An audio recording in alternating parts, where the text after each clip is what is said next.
Bonjour à tous et bienvenue dans cette nouvelle vidéo servant de support au cours de biologie du diplôme d'admission aux études universitaires.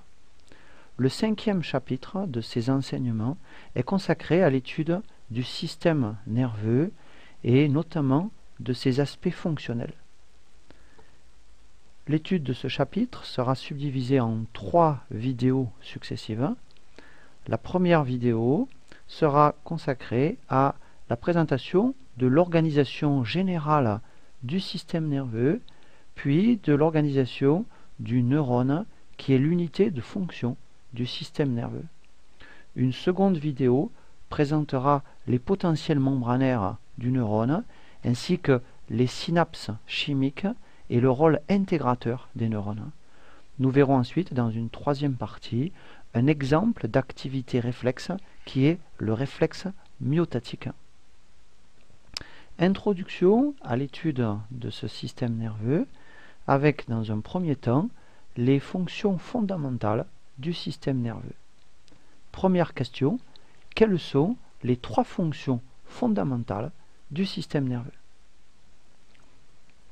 La première fonction du système nerveux, qui est encadrée ici par ce rectangle bleu, est la fonction sensorielle.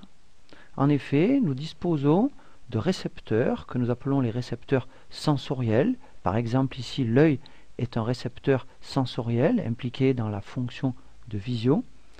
Mais il existe d'autres types de récepteurs sensoriels dans l'organisme. Par l'intermédiaire de ces récepteurs sensoriels, le système nerveux va recevoir des informations sur les changements qui se produisent à l'extérieur de l'organisme, mais aussi à l'intérieur de l'organisme. Vous avez des récepteurs qui détectent un certain nombre de variations internes de notre corps.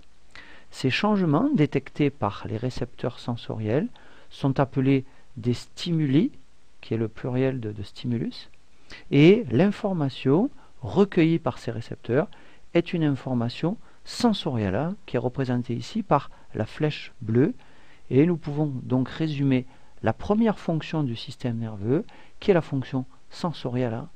Par ces récepteurs sensoriels, que j'appellerai R, le système nerveux, que j'appellerai par la suite SN, reçoit des informations sur les changements qui se produisent à l'intérieur, mais aussi à l'extérieur de l'organisme. Ces changements sont des stimuli, et l'information recueillie est appelée l'information sensorielle. La deuxième fonction du système nerveux, qui est représentée par ce rectangle vert, est la fonction d'intégration. En effet, le système nerveux va traiter les différentes informations sensorielles qui lui proviennent des différents types de récepteurs et il va déterminer l'action à entreprendre, ce qui constitue un processus d'intégration. Donc, deuxième grande fonction du système nerveux, la fonction d'intégration. Le système nerveux traite l'information sensorielle et détermine ensuite l'action à entreprendre, ce qui constitue le processus d'intégration. Et nous verrons notamment à la fin de la deuxième vidéo consacrée au système nerveux la notion d'intégration au niveau des neurones et ensuite au niveau des réseaux de neurones. Troisième grand type de fonction fondamentale du système nerveux, qui est représenté ici par le rectangle rouge, c'est la fonction de commande motrice. En effet, le système nerveux va fournir une réponse motrice, qui est une réponse en fait de commande d'organes qui vont effectuer la réponse, qu'on appelle les organes effecteurs, qui sont par exemple les muscles de notre squelette, les muscles qui permettent de nous mettre en action.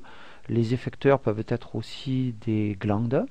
Et le système nerveux fournit donc cette réponse de commande motrice qui va contrôler, notamment activer les organes effecteurs tels que les muscles.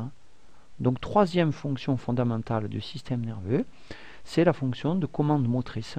Le système nerveux fournit une réponse de commande motrice qui active les organes effecteurs, sont notamment les muscles squelettiques, mais aussi des glandes.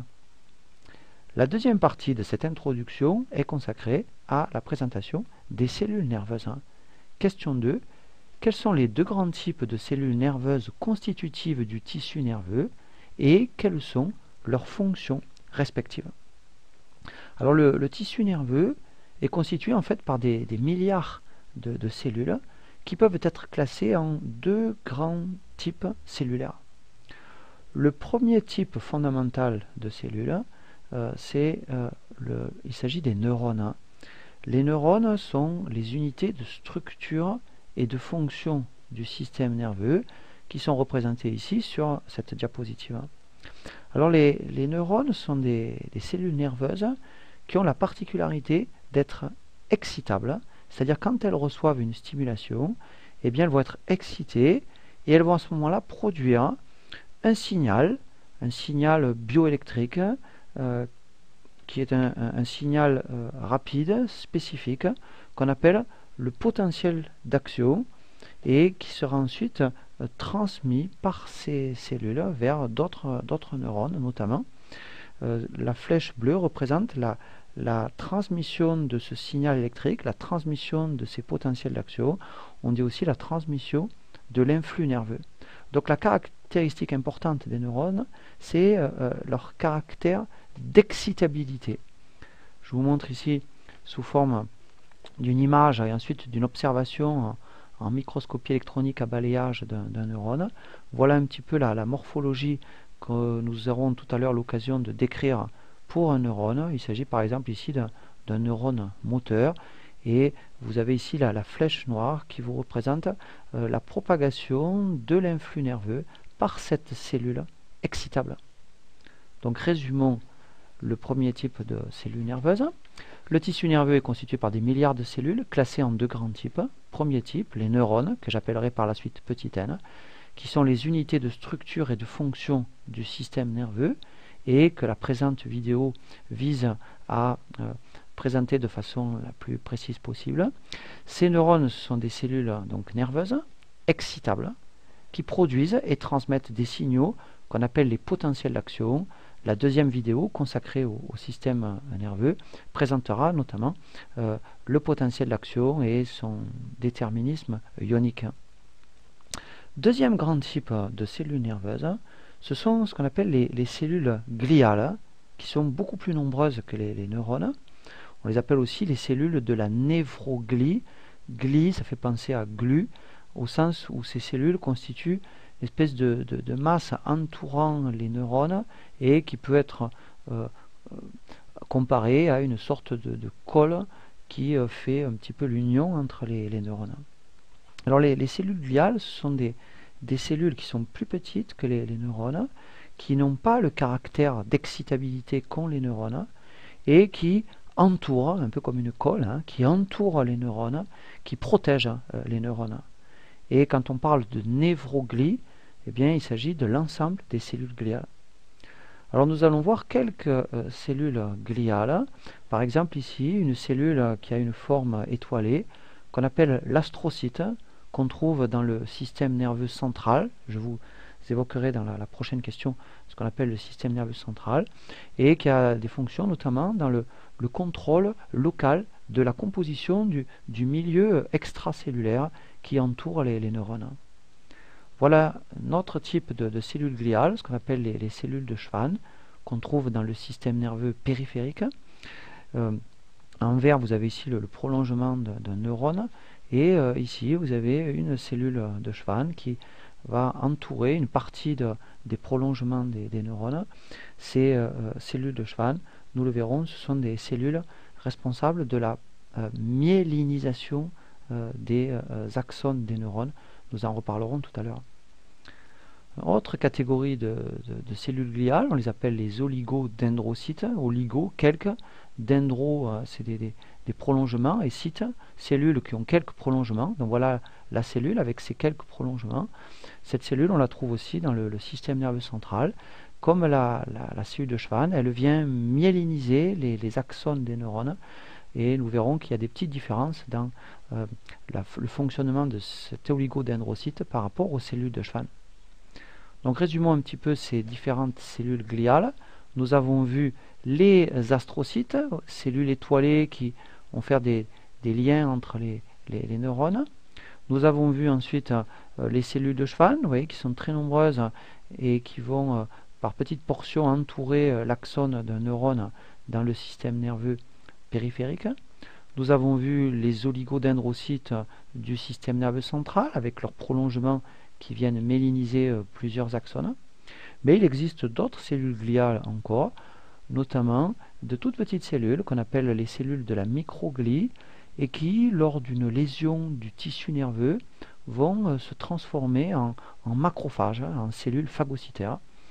Et puis vous avez également des cellules gliales qu'on appelle les cellules épandymères, qui sont des cellules qui vont sécréter un liquide qui remplit notamment les ventricules de notre système nerveux central, qui est présente donc dans le cerveau, autour du cerveau, aussi à l'intérieur de la moelle épinière, et qu'on appelle le liquide céphalo-rachidien, céphalo pour la partie cérébrale, rachidien pour la partie moelle épinière. Donc résumons un petit peu ces différentes cellules gliales ici dans le système nerveux central. Voilà ici un astrocyte avec sa forme étoilée. Ici un oligodendrocyte en train de myéliniser plusieurs axones. Vous avez ensuite les cellules microgliales, vous voyez, de toute petite taille, beaucoup plus petites que le neurone qui est représenté ici. Et puis les cellules épandymères qui vont sécréter un liquide céphalo-rachidien, notamment dans les cavités ventriculaires cérébrales. Donc résumons, le deuxième type de cellules nerveuses, ce sont les cellules gliales, qui sont des cellules plus petites que les neurones, qui ne sont pas excitables, qui entourent, qui protègent les neurones et qui ont un certain nombre de fonctions que j'ai évoquées tout à l'heure. La névroglie, c'est l'ensemble des cellules gliales. Et retenons un exemple de cellule gliale avec la cellule de Schwann du système nerveux périphérique sur laquelle nous reviendrons tout à l'heure. Nous avons fini l'introduction de ce système nerveux et nous allons présenter l'organisation générale du système nerveux et nous allons voir qu'on peut subdiviser à chaque fois ce système en deux parties pour aboutir à des précisions concernant les différentes composantes de ce système. J'avais notamment évoqué tout à l'heure système nerveux central et périphérique, on va y revenir dans un instant. Donc grand A, les deux grandes subdivisions fondamentales du système nerveux et la question 3, quelles sont les deux grandes subdivisions du système nerveux et quelles sont leurs fonctions respectives. Alors le système nerveux peut être en effet subdivisé en deux grandes parties.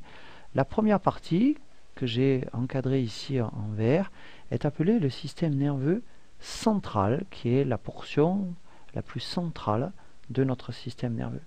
Ce système nerveux central est composé de l'encéphale, qui est représenté ici, et de la moelle épinière, qui est une sorte de prolongement axial de l'encéphale. Alors l'encéphale, il est constitué par plusieurs parties. Il est constitué notamment, on le voit, par ce qu'on appelle le cerveau. Plus précisément ici, on voit un hémisphère cérébral. Il y a deux hémisphères cérébraux, vous voyez, très plissés, avec à l'intérieur des structures qu'on aura l'occasion de revoir, comme notamment le thalamus et l'hypothalamus. Vous avez ensuite dans l'encéphale une partie qu'on appelle le cervelet. Vous avez également cette portion qui fait un peu la jonction entre le cerveau supérieur, les hémisphères cérébraux et puis la moelle épinière. Cette portion fait partie de l'encéphale. On l'appelle le tronc cérébral. Et ce tronc cérébral comprend un cerveau moyen, une zone qu'on appelle le pont, et puis une zone sur laquelle on reviendra plusieurs fois, qu'on appelle le bulbe rachidien. Donc toute cette zone-là, c'est l'encéphale. Et puis dans le prolongement, vous avez la moelle épinière. Donc l'encéphale, il est dans la boîte crânienne, et la moelle épinière, elle est à l'intérieur de la colonne vertébrale. Ce système nerveux central, c'est le centre de régulation et d'intégration du système nerveux. Il correspond finalement au rectangle vert que je vous avais montré tout à l'heure dans l'introduction, qui permet d'évoquer la fonction essentielle d'intégration du système nerveux permise par l'encéphale et la moelle épinière. Donc le système nerveux central intègre les différentes informations sensorielles qui lui parviennent, et le système nerveux central élabore les réponses motrices de commande, notamment des muscles. Donc la première grande subdivision du système nerveux, c'est le système nerveux central, que j'appellerai SNC, qui correspond à l'encéphale et la moelle épinière, que j'appellerai ME. Le système nerveux central, c'est le centre de régulation et d'intégration du système nerveux. Il interprète les informations sensorielles qui lui parviennent et il élabore des réponses motrices adaptées justement aux besoins de l'organisme. La deuxième grande subdivision du système nerveux est représentée ici, est encadrée ici par ce rectangle bleu, c'est ce qu'on appelle le système nerveux périphérique. Comme son nom l'indique, c'est une partie du système nerveux qui est située à l'extérieur du système nerveux central.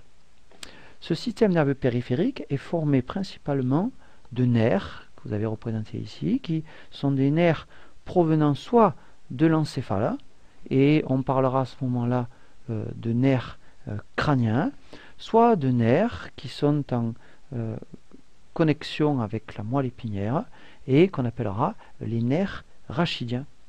Les nerfs, ce sont de véritables lignes de communication entre les différentes parties du corps et le système nerveux central. Ce sont des zones de connexion entre nos organes et le système nerveux central. Dans le schéma que je vous avais présenté dans la partie introductive, eh bien, le système nerveux périphérique permet justement la propagation des informations sensorielles, mais aussi des informations motrices qui, nous avons vu, constituaient les deux des trois grandes fonctions du système nerveux. Voilà ici une représentation des différents nerfs crâniens, notamment par exemple ici un nerf qu'on appelle le nerf vague, qui est le nerf crânien numéro 10 et qui est un nerf qui contrôle notamment le cœur, l'estomac et qui est un nerf très important dans notre fonctionnement. Et puis vous avez une représentation ici de ce qu'on appelle les nerfs rachidiens ou nerfs spinaux, qui sont des nerfs qui mettent en communication nos organes avec la moelle épinière. Donc ce sont des nerfs qui soit parviennent, soit font le lien de la moelle épinière vers les organes effecteurs. Résumons ici, la deuxième grande subdivision du système nerveux est le système nerveux périphérique, que j'appellerai SNP.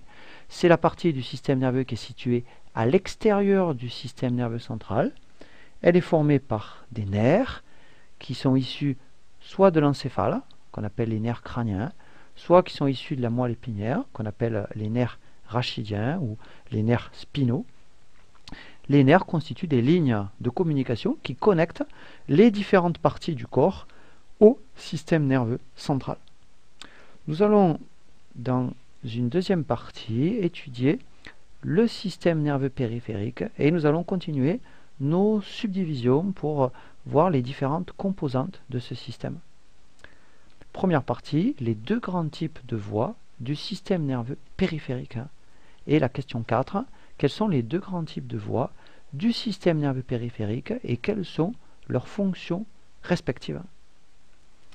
Le système nerveux périphérique comprend, d'un point de vue fonctionnel, deux types de voies.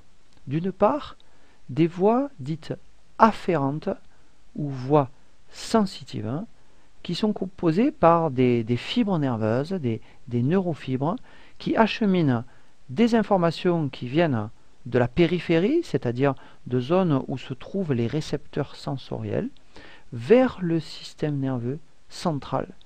Et souvent, la représentation de ces voies afférentes ou sensitives est associée à la couleur bleue, comme sur ce schéma. Le système nerveux périphérique est donc constitué d'une part par des voies afférentes ou sensitives, que je vous représente ici sur cette image. Les voies afférentes ou sensitives, ce sont les voies représentées en bleu sur cette diapositive.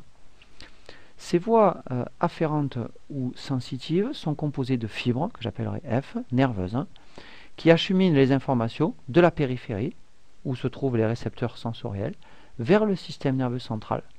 Ces voies renseignent le système nerveux central sur ce qui se passe à l'extérieur de l'organisme, mais aussi à l'intérieur de l'organisme, puisque je vous avais dit que certains récepteurs capter des informations de notre environnement, mais d'autres récepteurs captent des informations qui sont internes, qui sont à l'intérieur de notre organisme. Alors il existe dans les voies sensitives ou voies afférentes deux types de fibres.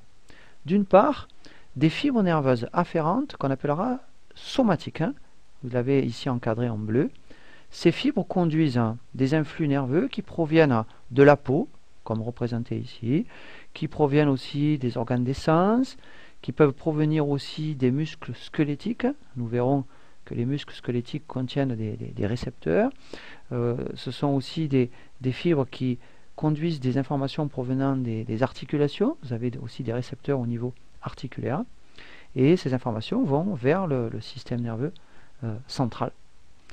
Donc il existe deux types de fibres afférentes. Le premier type, ce sont des fibres nerveuses afférentes somatiques qui conduisent l'influx nerveux provenant de la peau, des organes des sens, des muscles squelettiques et des articulations. Il existe un deuxième type de voies afférentes ou de voies sensitives. Ce sont les fibres afférentes viscérales que j'ai encadrées ici par ce rectangle bleu. Ces fibres conduisent au système nerveux central des informations qui proviennent des organes. Les organes, on les appelle les viscères, comme par exemple le cœur. Et donc vous avez des informations qui du cœur vont aller vers le système nerveux central. Donc un deuxième type de fibres afférentes, ce sont les fibres nerveuses viscérales qui conduisent des informations qui proviennent des organes. Les organes, on les appelle les viscères, qui proviennent par exemple du cœur. Il y a des informations sensitives qui viennent du cœur et qui vont ensuite être intégrées par le système nerveux central. Deuxième grand type de voies du système nerveux périphérique, ce sont les voies efférentes ou les voies motrices qui sont en général représentées par la couleur rouge sur les schémas. Ces voies efférentes ou motrices sont opposées aux voies afférentes ou voies sensitives. En effet, ce sont des voies composées par des fibres nerveuses qui transmettent les influx nerveux du système nerveux central vers les organes effecteurs. Donc ce sont des informations, vous voyez, qui s'éloignent du système nerveux central pour aller vers la périphérie, alors que les informations sensitives, qu'elles soient somatiques ou viscérales, étaient des informations qui venaient de la périphérie vers le centre. Ces influx nerveux, dits moteurs, vont provoquer la contraction des muscles, vont activer la sécrétion de certaines glandes. Ce sont des voies qui vont déclencher une réponse motrice adaptée ou une réponse sécrétrice adaptée. Donc attention, voie efférente avec un E, par opposition aux voies afférentes avec A, qui étaient les voies sensitives. Ces voies nerveuses motrices sont représentées sur ce schéma général. Elles ont été encadrées ici par le rectangle rouge. Vous voyez que ce sont des voies qui proviennent du système nerveux central et qui sont dirigées vers la périphérie pour, par exemple, contrôler la contraction de ces muscles squelettiques. Donc après avoir vu les voies nerveuses afférentes ou sensitives, eh bien, il existe un deuxième type de voies nerveuses dans le système nerveux périphérique. Ce sont les voies efférentes ou voies motrices qui sont composées par des fibres qui transmettent les informations du système nerveux central vers les organes effecteurs, qu'on appelle les muscles, et qui sont aussi les glandes, ou certaines glandes. Ces informations provoquent la contraction des muscles, mais peuvent provoquer aussi l'activité de sécrétion de certaines glandes, comme par exemple la médullo-surrénale qui produit l'adrénaline. Nous allons voir dans un deuxième temps les deux grands types de voies motrices, de voies neuromotrices, comme nous avions vu tout à l'heure, les deux grands types de voies sensitives. Question 5. Quels sont les deux grands types de voies nerveuses motrices et quelles sont leurs fonctions respectives? Alors la voie nerveuse motrice comprend en fait deux subdivisions, exactement comme on l'avait fait pour les voies nerveuses sensitives. La première subdivision, c'est ce qu'on appellera les voies nerveuses motrices somatiques, qui sont représentées ici qui sont encadrées ici par ce rectangle rouge. Alors ce sont des fibres nerveuses dites somatiques qui achemine des informations venant du système nerveux central vers les muscles squelettiques, et le système nerveux qui met en jeu ces voies, on l'appelle le système nerveux somatique. Et comme souvent, l'activité de nos muscles squelettiques est une activité volontaire. On dit parfois aussi que le système nerveux somatique, c'est le système nerveux volontaire, parce qu'il permet d'utiliser consciemment nos muscles squelettiques. Nous aurons l'occasion de voir dans la troisième vidéo consacrée au système nerveux qu'il peut y avoir aussi des activités non volontaires des muscles squelettiques, notamment quand on étudiera les réflexes médulaires. Donc le premier type de subdivision des voies nerveuses motrices est la voie nerveuse motrice somatique, c'est-à-dire des fibres qui acheminent des informations du système nerveux central vers les muscles squelettiques. Le système nerveux qui met en jeu ces voies, on l'appelle le système nerveux somatique ou système nerveux volontaire, car il nous permet d'utiliser consciemment, volontairement, nos muscles squelettiques. Nous aurons l'occasion de voir tout à l'heure quelles sont les voies qui permettent à notre système nerveux central de commander la contraction volontaire de nos muscles. Il existe une seconde subdivision des voies nerveuses motrices, c'est ce qu'on appellera les voies nerveuses motrices viscérales ou végétatives. Ce sont des fibres nerveuses qui sont encadrées ici en rouge, qui vont être qualifiées de viscérales au sens où elles ont un rôle de contrôle de nos viscères. Elles vont par exemple régler l'activité de muscles qui sont des muscles non plus squelettiques mais des muscles lisses qui constituent par exemple la paroi du tube digestif, et donc ils vont par exemple contrôler la paroi du tube digestif. Ils vont contrôler aussi l'activité de certaines glandes, comme par exemple les glandes du système digestif. Ils peuvent contrôler aussi par exemple le cœur, on y reviendra dans un instant. Le système nerveux qui met en jeu ces voies nerveuses motrices viscérales ou végétatives est appelé le système nerveux autonome ou système nerveux végétatif ou système nerveux involontaire. C'est un système qui exerce un contrôle cette fois inconscient, automatique de nos activités végétatives, comme par exemple l'activité du cœur, l'activité de notre système digestif. Et les activités végétatives sont généralement les activités qui persistent lors d'un coma.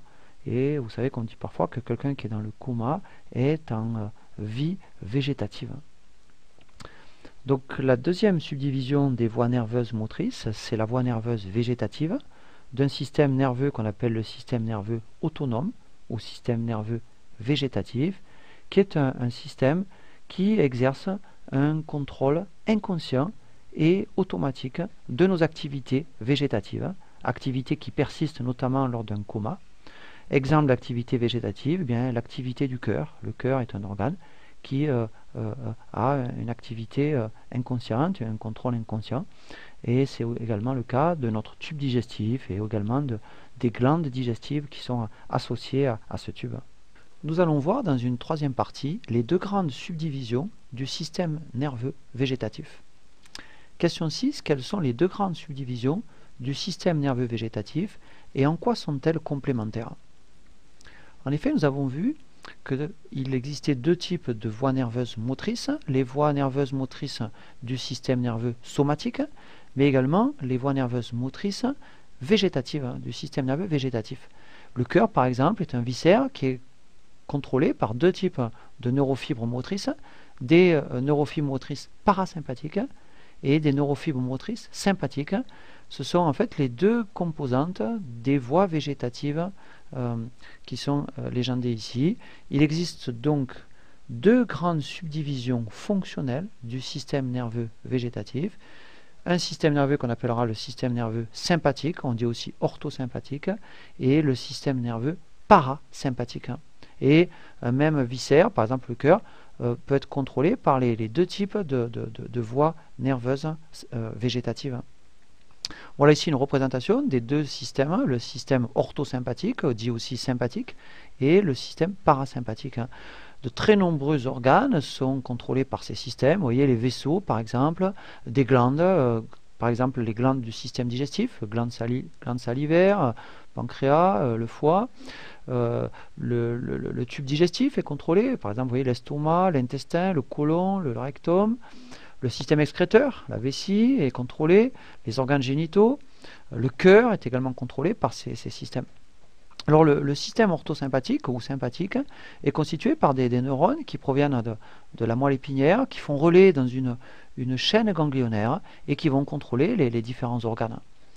Le système nerveux parasympathique est constitué par des neurones qui proviennent notamment du tronc cérébral. Certaines peuvent venir aussi de la partie tout à fait terminale de la moelle épinière. Et ces neurones vont venir faire relais dans des ganglions qui sont proches ou situés dans les viscères et qui vont contrôler aussi donc un différent nombre d'organes. Alors ces deux systèmes sont en fait complémentaires. En effet, ils vont exercer généralement des effets antagonistes, des effets opposés sur l'activité des mêmes viscères, ce qui va permettre un ajustement fin de l'activité viscérale. Exemple, le cœur. Eh bien, le cœur va avoir son activité qui est stimulée par le système nerveux sympathique, au point de vue notamment de sa force de contraction, au point de vue aussi de son rythme, alors que le cœur va être freiné par le système nerveux parasympathique qui va notamment avoir tendance à freiner le rythme cardiaque. Donc le cœur, c'est un organe qui a une activité automatique, mais qui va être soumis à un contrôle par le système nerveux végétatif, et vous voyez, un contrôle opposé selon que c'est le sympathique ou le parasympathique. Un autre exemple, c'est l'ensemble du système digestif, donc tube et glande. Eh bien, le système nerveux parasympathique va stimuler l'activité de ce tube et de ces glandes, donc activité notamment des muscles lisses de la paroi du tube digestif, activité de sécrétion des glandes. Donc il a une activité importante au moment de la digestion. Alors que le système nerveux sympathique va au contraire freiner l'activité de ce système digestif. Donc vous voyez deux systèmes qui sont à la fois complémentaires, mais également opposés dans la plupart de leurs effets. Le système nerveux végétatif comprend donc deux grandes subdivisions fonctionnelles, le système nerveux sympathique ou orthosympathique et le système nerveux parasympathique. Ces deux systèmes sont complémentaires car ils exercent généralement des effets opposés sur l'activité d'un même organe, sur l'activité d'un même viscère. Et on peut citer ces deux exemples. Le cœur est stimulé par le sympathique, mais il est au contraire inhibé par le parasympathique. Et c'est exactement l'inverse pour le tube digestif. Son activité est stimulée par le parasympathique, mais elle est au contraire inhibée par le système sympathique. On a terminé la présentation de ces grandes subdivisions du système nerveux qu'on peut résumer par la figure suivante. Le système nerveux est constitué par un système nerveux central constitué par encéphale et moelle épinière qui est un centre de régulation et d'intégration, et un système nerveux périphérique constitué par les nerfs crâniens et les nerfs rachidiens qui sont des lignes de communication entre le système nerveux central et l'organisme. Ce système nerveux périphérique est lui-même subdivisé en deux grands types de voies, des voies sensitives ou afférentes qui sont constituées par des neurones sensitifs, soit somatiques, soit viscéraux, et qui propagent des influx nerveux qui proviennent des récepteurs vers le système nerveux sensoriel. Les voies motrices, qui sont elles représentées en rouge, alors que les voies sensitives sont en bleu, ce sont des neurones moteurs qui les constituent, on dit aussi des motoneurones, qui propagent des informations du système nerveux central vers les effecteurs, qui sont les muscles et les glandes. Ces voies motrices sont elles-mêmes subdivisées en deux composantes. Le système nerveux autonome ou involontaire, qui permet de propager des influx nerveux du système nerveux central vers des viscères tels que le cœur, les muscles du tube digestif par exemple et les glandes. Le système nerveux somatique qui est un système de commande volontaire qui propage des informations du système nerveux central vers nos muscles squelettiques. Et puis le système végétatif est lui-même subdivisé en deux composantes, le système nerveux sympathique et le système nerveux parasympathique qui généralement exercent des effets antagonistes sur l'activité d'un même viscère. Nous allons maintenant présenter les voies ascendantes et descendantes du système nerveux central. Et dans un premier temps, nous allons voir les voies nerveuses ascendantes ou voies de la sensibilité somatique. Question 7. Expliquez ce que sont les voies nerveuses ascendantes de la sensibilité somatique. Alors les informations sensorielles vont être détectées par des récepteurs, par exemple des récepteurs qui sont dans les muscles, qu'on appelle les fuseaux neuromusculaires, mais aussi d'autres récepteurs, comme par exemple des mécanorécepteurs de la peau. Et ces informations, dites de la sensibilité générale, vont être transportées à l'intérieur du système nerveux central vers une zone qui est une enveloppe de nos hémisphères cérébraux, qu'on appelle le cortex cérébral, et une zone plus précise du cortex qu'on appelle le cortex de la sensibilité ou cortex de la somesthésie, cortex de la sensibilité générale. Donc les voies nerveuses ascendantes qui proviennent des récepteurs vont être des voies qui vont remonter le système nerveux central pour aller finalement des récepteurs vers le cortex. Ce sont des voies qui vont passer dans la substance blanche de la moelle épinière. Nous verrons dans un instant ce qu'est cette substance blanche. Ce sont des voies qui font des relais, on dit des synapses, dans un certain nombre de noyaux de notre encéphale, notamment par exemple dans le thalamus, qui est un centre important de relais de ces informations sensitives. Et ces informations vont parvenir, vous voyez ici, à cette zone qu'on appelle le cortex de la sensibilité. Alors voilà ici une représentation de l'encéphale, notamment ici d'un hémisphère cérébral. Et vous avez représenté en bleu ce qu'on appelle l'aire de projection sensorielle, c'est-à-dire c'est la zone du cortex qui reçoit les informations de la sensibilité générale. Cette zone est située, vous voyez, dans le lobe pariétal de notre encéphale, et elle est associée aussi à une autre zone qui est une aire somesthésique mais dite secondaire, qui est une aire dite d'association, qui est connectée d'ailleurs à d'autres régions, à de nombreuses régions du cortex cérébral, et qui permet d'analyser les différentes informations somesthésiques. Donc par exemple, quand vous touchez un objet, eh bien, vous avez des informations sensitives qui vont venir d'abord se projeter sur cette aire de projection sensorielle, et ensuite, grâce à l'aire d'association, eh bien, vous allez pouvoir identifier l'objet que vous avez touché. Alors, quand on étudie l'aire de la sensibilité générale ici du corps, notamment au niveau donc de cette zone du cortex, eh bien, on observe qu'il existe une véritable projection des différents récepteurs de notre organisme sur les différentes zones du cortex de la sensibilité générale. Et on peut, vous voyez, par exemple, pour chacune de ces zones du cortex de la somesthésie, voir quel type de récepteurs viennent s'y projeter. Par exemple, ici, ce sont des informations qui proviennent des récepteurs du pied, ici des récepteurs du tronc, ici des récepteurs de la main, des récepteurs du visage, etc.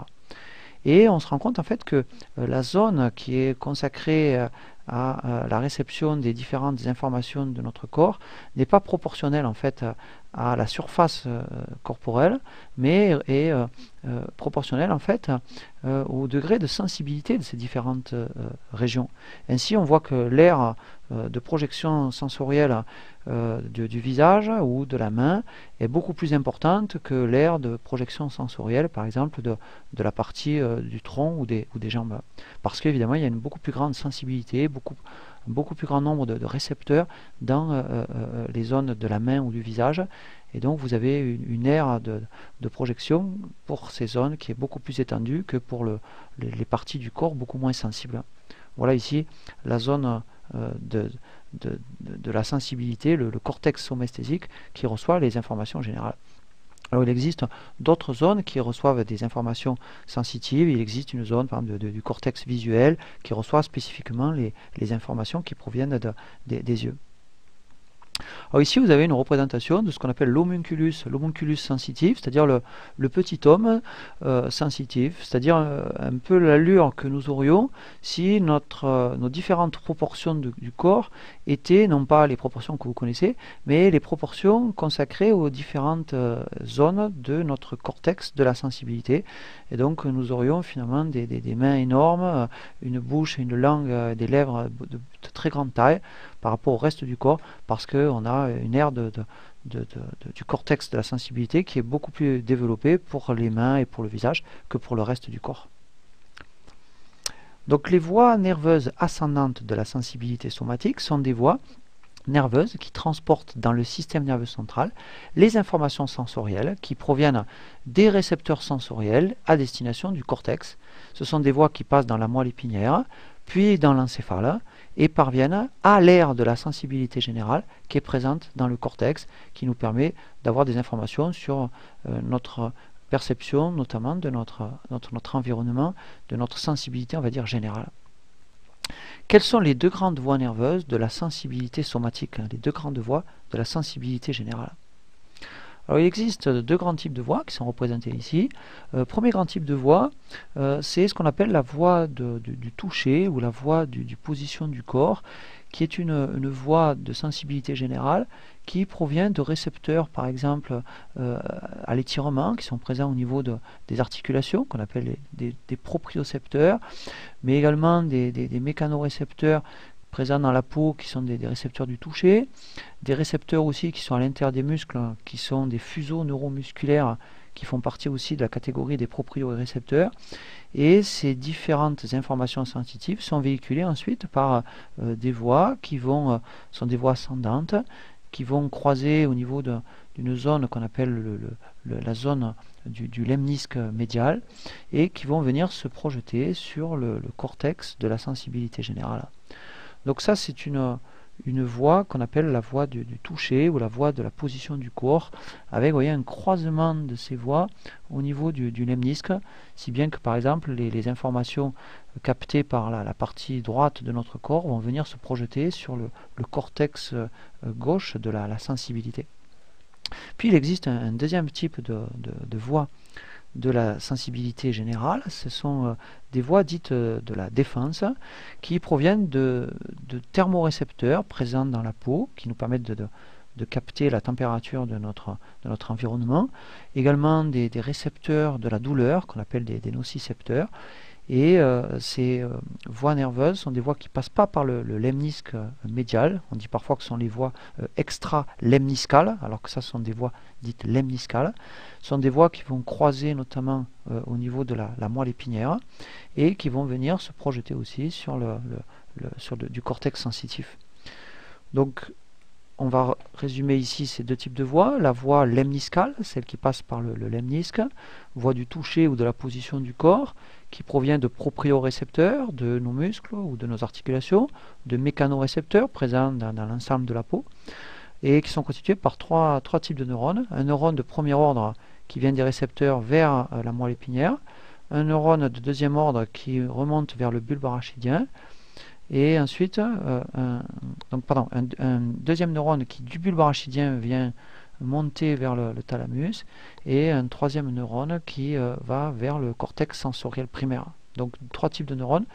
Un neurone de premier ordre qui va vers la moelle épinière et qui remonte vers le bulbe, un deuxième neurone qui monte vers le thalamus, qui est un noyau important relais dans les voies de la sensibilité, et puis un dernier type de neurone qui rejoint le cortex sensoriel primaire, l'aire de la sensibilité générale. On voit bien le croisement ici au niveau du lemnisque médian. Deuxième type de voie, les voies de la douleur et de la sensibilité thermique. On dit aussi la voie spinothalamique qui va de la moelle épinière vers le thalamus.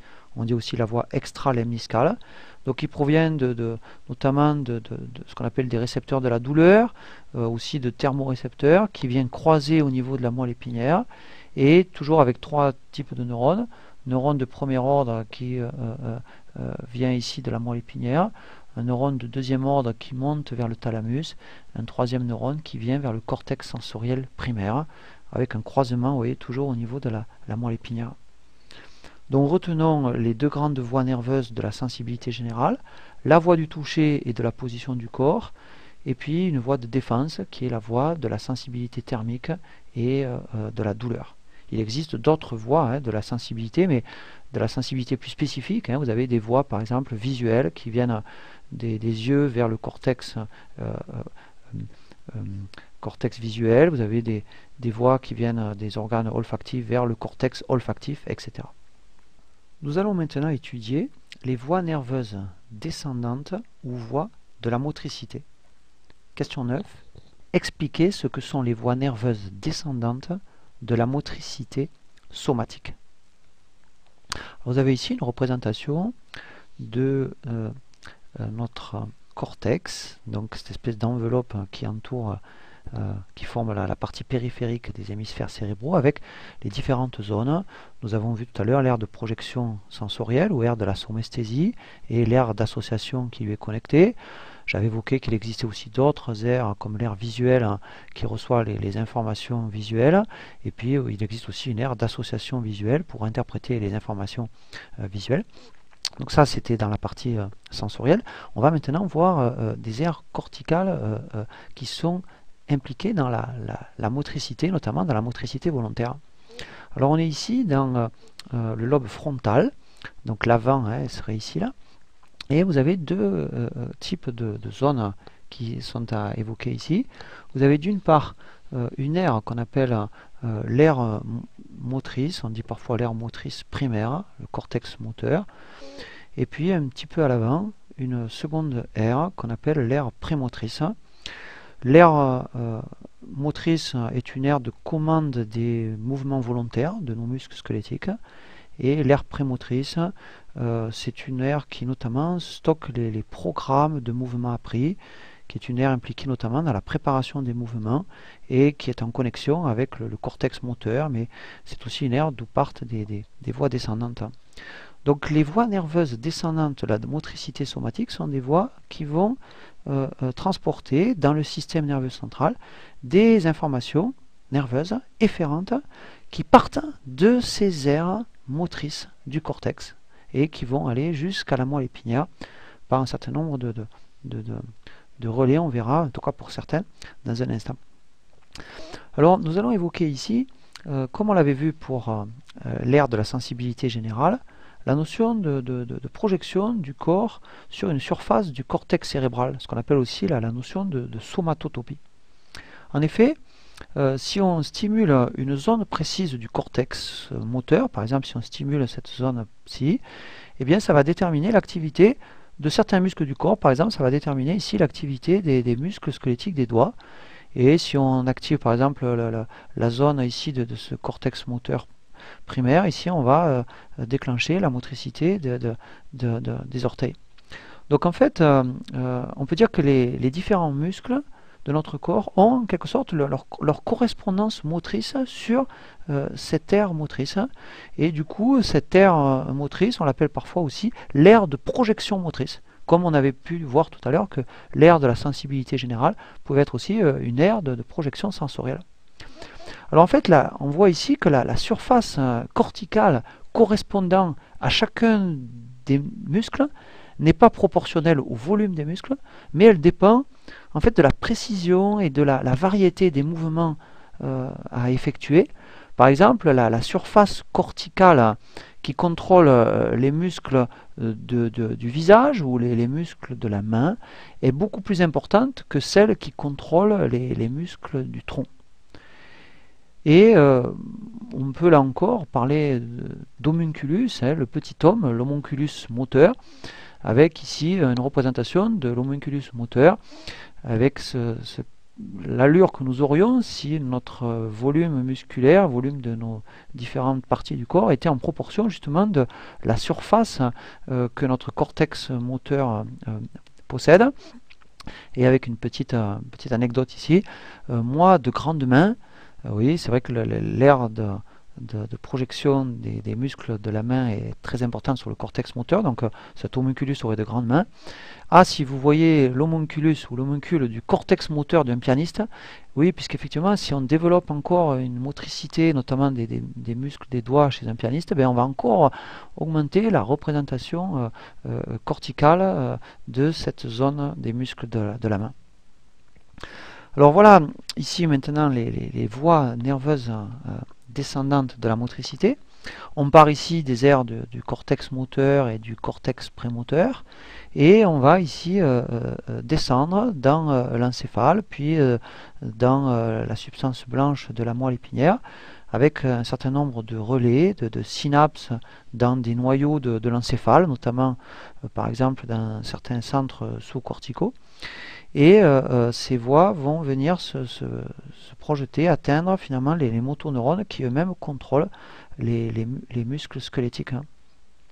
Donc pour ici résumer les voies nerveuses de la motricité somatique, ce sont des voies qui transportent à l'intérieur du système nerveux central les informations motrices qui proviennent des aires du cortex moteur et aussi du cortex prémoteur vers la moelle épinière.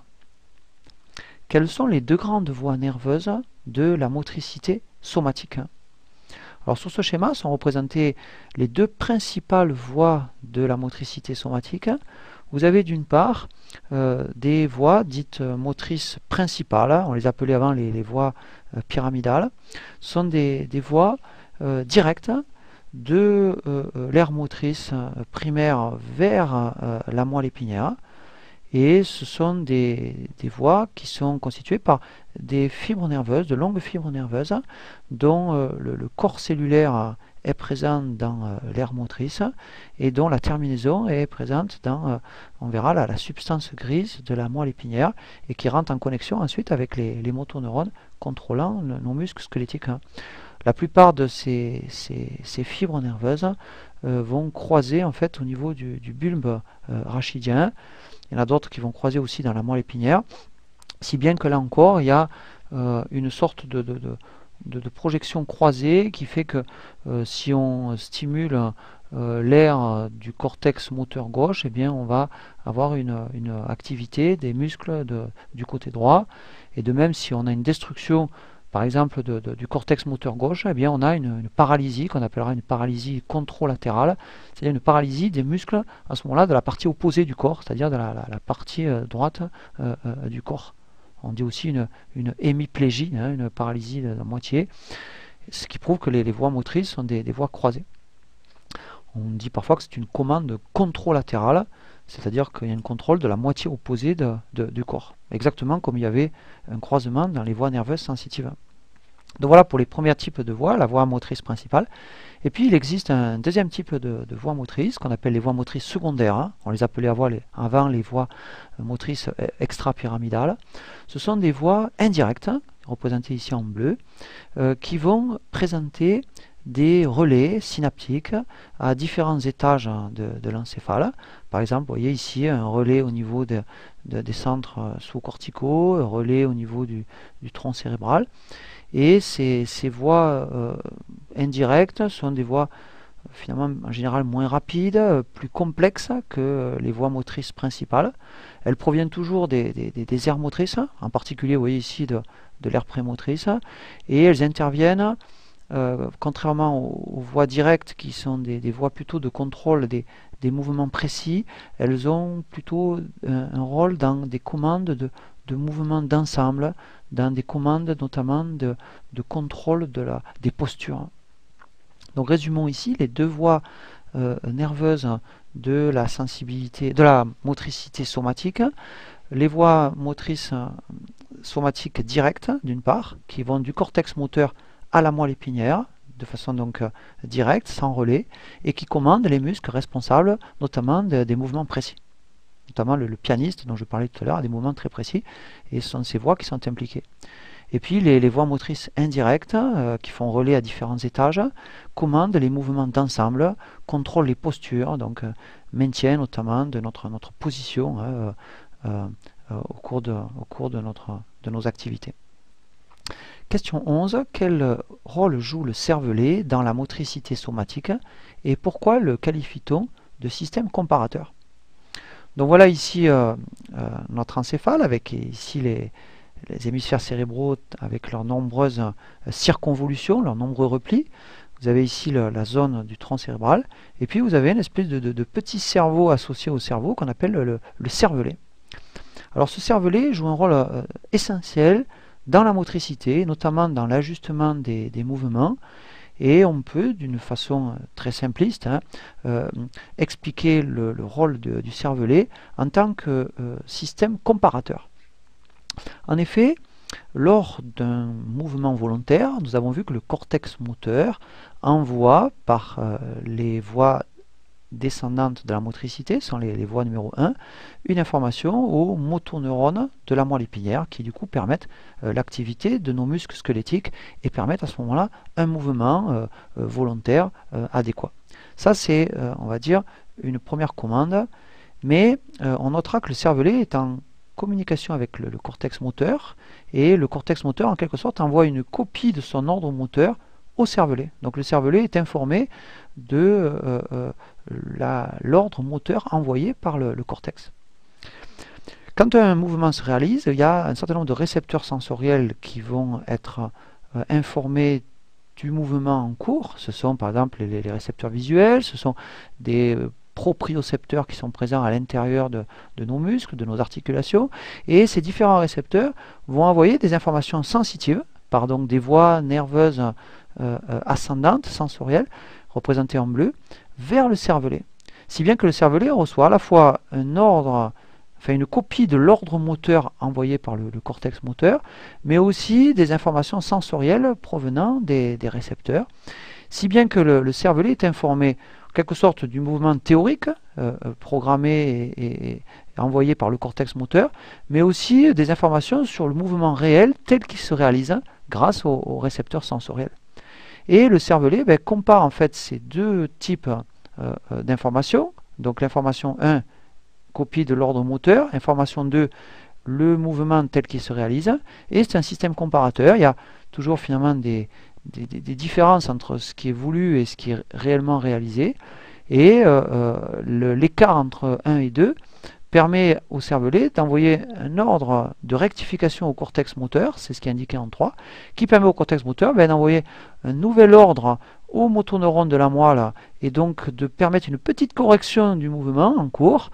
Et au cours d'un mouvement volontaire, vous avez en fait en permanence ce type de boucle qui se réalise, ce qu'on appelle des boucles de régulation sensorimotrice, et qui permettent finalement en permanence au cervelet d'ajuster, de corriger, de faire en sorte que notre mouvement volontaire soit le plus précis possible. Tout ceci se réalise de façon extrêmement rapide et permet une très très bonne précision dans nos mouvements volontaires. Donc on va résumer ici. Le cervelet permet l'ajustement des mouvements. Il reçoit des informations motrices et sensorielles, ce qui lui permet de comparer la réalisation du mouvement au programme moteur initial et de réaliser alors des ajustements si des erreurs sont détectées. Nous avons terminé la présentation générale du système nerveux et nous allons dans cette première vidéo consacrée au système nerveux étudier le neurone, unité de fonction du système nerveux. Grand A, les caractéristiques fonctionnelles du neurone. Question 12. Quelles sont les 4 caractéristiques fonctionnelles des neurones? Alors les neurones, nous l'avons vu, sont des cellules particulières du tissu nerveux, particulières parce que ce sont des cellules excitables, c'est-à-dire ce sont des cellules qui, lorsqu'elles sont stimulées par, on verra un certain nombre de stimulations, vont émettre et ensuite transmettre des signaux bioélectriques qui sont représentés ici par ces sortes de petites spots lumineux qui se déplacent le long de neurones. Donc ces neurones ont pour fonction en quelque sorte de générer et de transmettre des signaux qu'on appelle des potentiels d'action. On dit que le neurone est une cellule excitable car une excitation du neurone va déclencher en fait l'émission puis la propagation de potentiels d'action sur ce neurone. Donc première caractéristique du neurone, son excitabilité. Le neurone est aussi une cellule particulièrement spécialisée. C'est une cellule qui a une longévité extrême, c'est-à-dire que le neurone peut vivre et fonctionner pendant toute la vie de l'individu, à condition évidemment qu'il soit correctement nourri. Ce sont aussi des cellules qui, après avoir subi un certain nombre de différenciations, ont perdu leur capacité de mitose, leur capacité de division. Ce sont des cellules dites en G0, qui sont hors du cycle, et qui sont donc incapables de se diviser et qui, s'ils sont détruits, ne pourront pas être remplacés.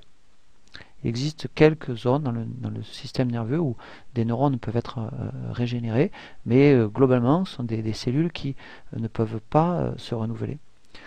La quatrième caractéristique des neurones, c'est que ce sont des cellules qui ont un métabolisme très élevé, grosse activité de synthèse, grosse activité respiratoire, et du coup, elles nécessitent en permanence un apport abondant en oxygène, en glucose, et sont des cellules qui ne peuvent survivre plus de quelques minutes sans oxygène, ce qui explique parfois dans ce qu'on appelle les AVC, les accidents vasculaires cérébraux, que lorsqu'un territoire du cerveau n'est pas irrigué, bien très rapidement on peut avoir des pertes de neurones et parfois des conséquences très très graves pour l'organisme, perte de certaines fonctions sensorielles, motrices par exemple, en fonction du type de neurones qui vont subir cette mortalité.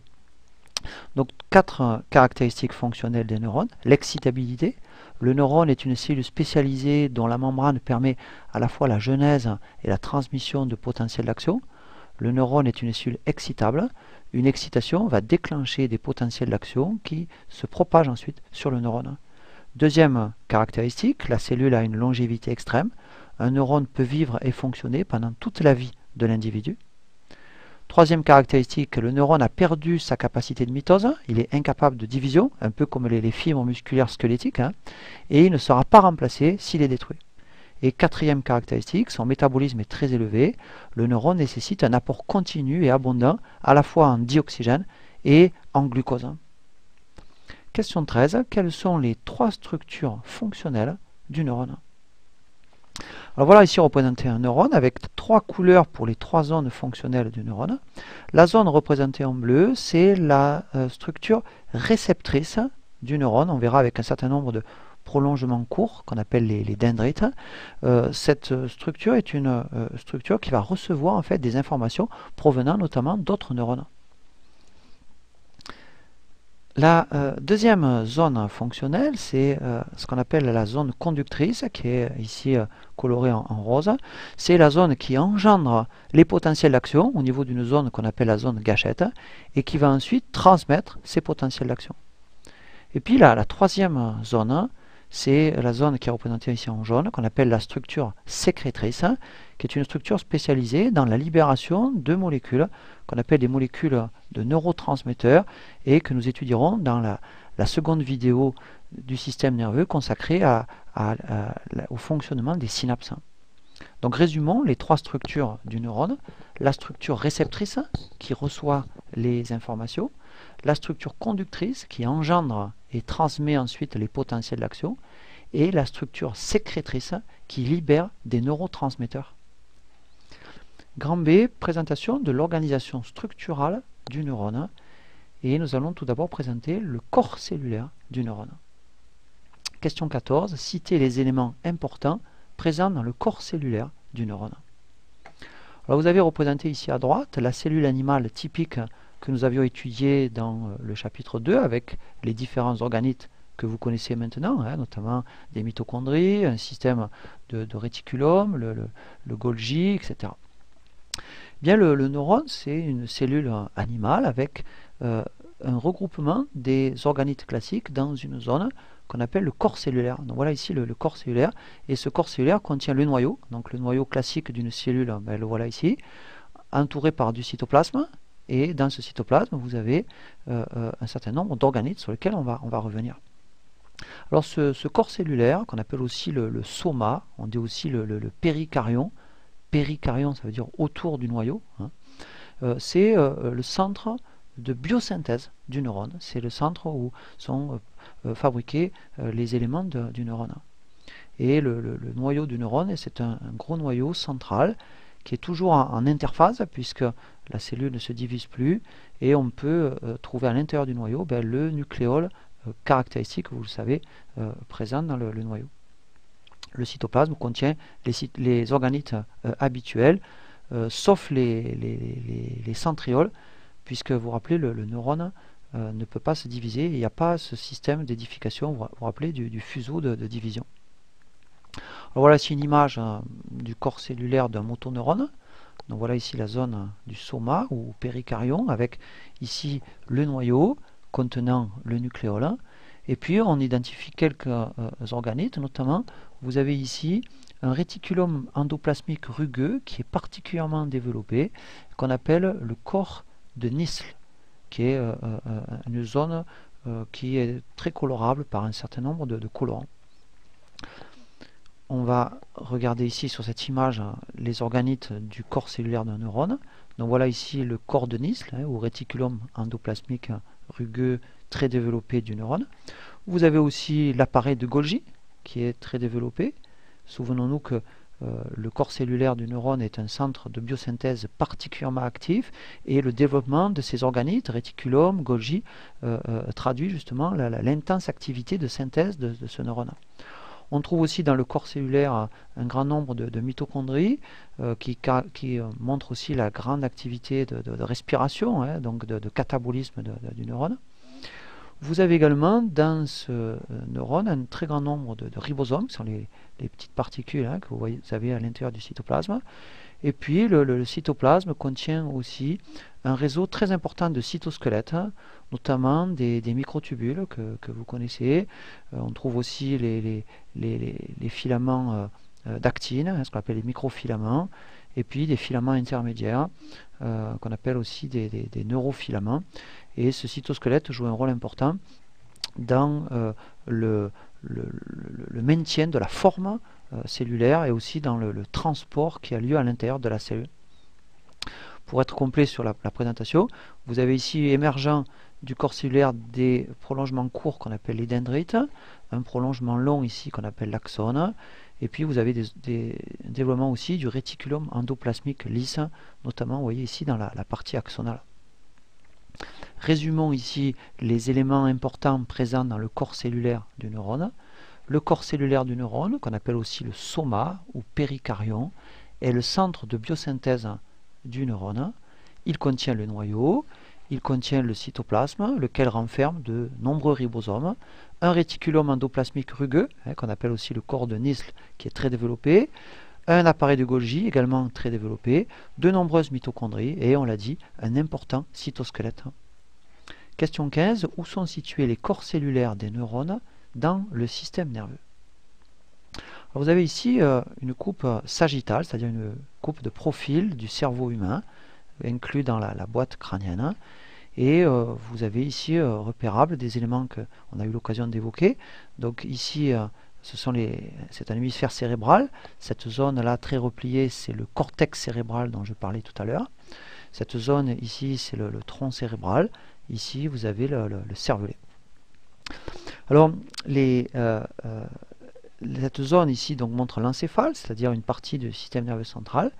Et la plupart des corps cellulaires des neurones sont situés justement à l'intérieur du système nerveux central, protégés notamment ici par les os du crâne, et pour la moelle épinière, protégés par la colonne vertébrale.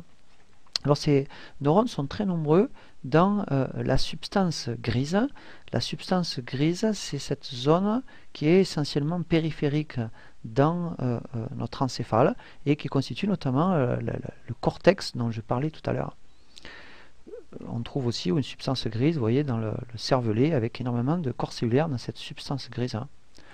Voilà ici une autre coupe, ici de notre cerveau, et vous reconnaissez ici dans la partie périphérique le cortex qui est constitué par de la substance grise.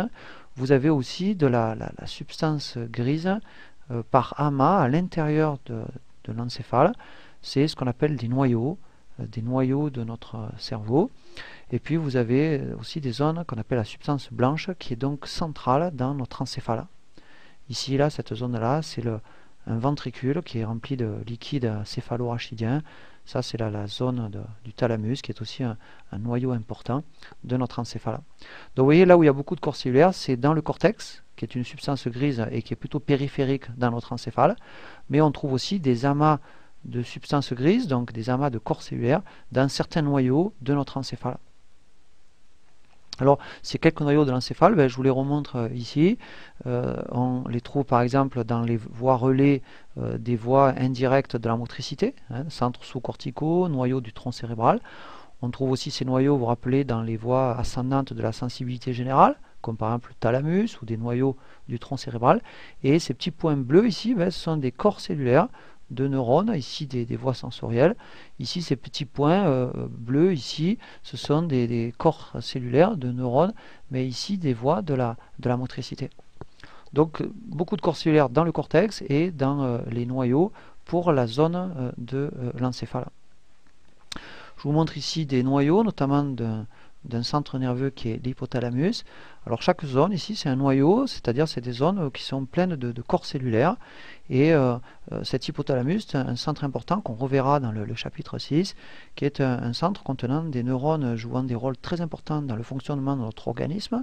Vous avez par exemple ici une zone qu'on appelle le noyau suprachiasmatique, qui est en quelque sorte notre horloge biologique. Vous avez ici un regroupement de corps cellulaires, de neurones, qu'on appelle le noyau ventromédian, qui a un rôle important dans notre sensation de satiété après un repas. Vous avez des zones comme par exemple le noyau préoptique ici, et puis le noyau postérieur, qui sont des zones importantes dans la thermorégulation. L'hypothalamus a joué un rôle de thermostat dans notre régulation de la température corporelle. Notamment, vous avez des noyaux ici, des neurones qui vont contrôler la perte de calories au moment d'un environnement chaud, par exemple. Ici, vous avez des neurones impliqués notamment dans la commande de la production de chaleur quand vous avez froid. On verra aussi un peu plus tard dans le chapitre 6 que le noyau paraventriculaire et le noyau supraoptique sont des noyaux contenant des neurones producteurs de neurohormones, qui sont des hormones qu'on appelle l'ocytocine et l'ADH.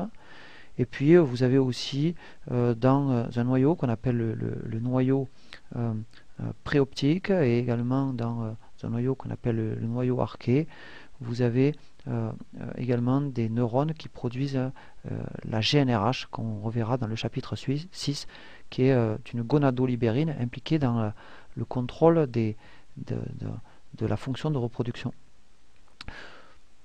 Donc nous avons vu, les corps cellulaires sont surtout dans le cortex cérébral et puis dans des noyaux de l'encéphale. Pour la moelle épinière, les corps cellulaires sont présents dans la substance grise. La substance grise, elle est centrale dans la moelle épinière, vous voyez, c'est cette espèce de papillon central, alors que la substance blanche, elle, est plutôt périphérique dans la moelle épinière. Donc, vous voyez, c'est un petit peu l'inverse de l'encéphale. Dans l'encéphale, la substance blanche, elle est plutôt profonde, et la substance grise, elle est plutôt corticale, donc périphérique. Dans la moelle épinière, la substance blanche est plutôt périphérique, la substance grise est plutôt centrale. Et dans cette substance grise, eh bien, vous avez un très grand nombre de corps cellulaires de neurones. On trouve également des corps cellulaires de neurones dans des ganglions rachidiens qui sont proches de la moelle épinière. Donc on va repérer ces corps cellulaires. Voilà ici le corps cellulaire d'un motoneurone qui est présent à l'intérieur de la substance grise de la moelle épinière. Voilà ici aussi le corps cellulaire d'un interneurone, on y reviendra, qui est présent dans la substance grise de la moelle épinière.